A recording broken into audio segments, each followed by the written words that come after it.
दोस्तों, यदि इंसान को अपने ज़िंदगी में सफल होना है तो उसे गीता में दिए गए भगवान श्री कृष्ण द्वारा महत्वपूर्ण 21 सुविचारों का अनुपालन अपने जीवन में सुचारू रूप से करना ही होगा। दोस्तों, श्रीमद् भगवद गीता हिंदुओं के पवित्रतम ग्रंथों में से एक है। दोस्तों, गीता के उपदेश को यदि आप अपने जीवन में शामिल करते हैं तो आप भी अपने लक्ष्य को पाने में सक्षम हो जाएंगे, क्योंकि गीता में ही सभी प्रश्नों का समाधान है और गीता में ही संपूर्ण समग्र ज्ञान का भंडार निहित है। दोस्तों, गीता के ये उपदेश हमें सही जीवन जीने की दिशा को बतलाते हैं और हमें हमारे जीवन में आगे बढ़ने के लिए प्रेरित भी करते हैं। दोस्तों, गीता के 21 सुविचारों में पहला विचार है, मनुष्य को केवल सिर्फ और सिर्फ अपने कर्म पर ही विश्वास करना चाहिए।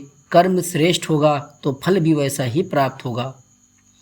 दोस्तों, दूसरा विचार है, मनुष्य जिस भी देवता की पूजा करता है या विश्वास के साथ पूजा करने की इच्छा रखता है, मैं उसका विश्वास उसी देवता में दृढ़ कर देता हूँ, ऐसा भगवान श्री कृष्ण जी ने कहा है।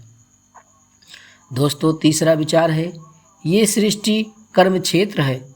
यहाँ बिना कर्म किए यहाँ कुछ भी आपको हासिल नहीं हो सकता। दोस्तों, चौथा विचार है, मनुष्य के दुख का कारण उसका प्रेम ही है। वो जितना अधिक मोह करेगा उतना ही अधिक कष्ट भी भोगेगा।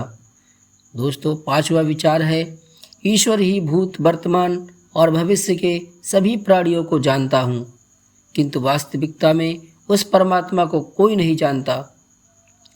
छठा विचार, अपने मन को अपने नियंत्रित में करना सीखो, नहीं तो ये आपके साथ शत्रुवत आचरण ही करेगा। सातवां विचार दोस्तों, कुछ वस्तु लेना उसी इंसान से ही सही है जो बदले में किसी वस्तु को पाने की लालसा न रखता हो। आठवां विचार है दोस्तों, स्वर्ग प्राप्त करने और वहाँ कई वर्षों तक वास करने के पश्चात एक असफल योगी का पुनः एक पवित्र और समृद्ध कुटुंब में जन्म होता है। नौवां विचार, धरती पर मनुष्य का जन्म किसी विशेष उद्देश्य के लिए ही होता है और जो उस कर्म अथवा उद्देश्य से वंचित रहता है उसे मोक्ष नहीं मिल पाता है। 10वां विचार है दोस्तों, भाग्य के भरोसे सिर्फ वही लोग बैठे रहते हैं जो जीवन में कुछ करने के लिए अंदर से प्रेरित ही नहीं होते। 11वां विचार में दोस्तों, एक अनुशासित व्यक्ति ही अपना तथा समाज व देश का विकास कर सकता है, भला कर सकता है। 12वां विचार, केवल मन ही किसी का मित्र और शत्रु होता है, इसलिए आपको आपके मन पर नियंत्रण होना अति आवश्यक है। 13वां विचार, हमारे बुरे होने का कारण और हमारे दुखी होने का कारण हम खुद ही हैं। 14वां विचार, कोई भी दुखी इस संसार में इतना बड़ा नहीं है या कोई भी दुख इस संसार में इतना भी बड़ा और भयानक नहीं है जिसका कोई उपाय न हो, लेकिन मनुष्य प्रयत्न ही नहीं करना चाहता, वो जल्द ही हार मानना ही स्वीकार कर लेता है। 15वां विचार दोस्तों, जो भी चीज़ हमारे दायरे से बाहर हो उसमें समय गंवाना हमारी सबसे बड़ी मूर्खता ही होगी। 16वां विचार दोस्तों, श्री कृष्ण भगवान जी कहते हैं, मैं सभी प्राणियों के हृदय में विद्यमान हमेशा विद्यमान रहता ही हूँ। 18वां विचार, श्रेष्ठ बनना भी एक महानता है, क्योंकि समाज में लोग श्रेष्ठ पुरुषों का ही अनुसरण करते हैं। 18वां विचार, व्यक्ति के अंदर विश्वास और भावना उसके पर्यावरण के अनुसार ही विद्यमान होती है।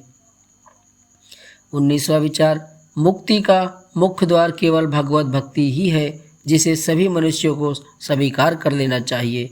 20वां विचार, इस दुनिया में कर्मयोगी ही वास्तव में सबसे श्रेष्ठ रहस्य है और माना गया है।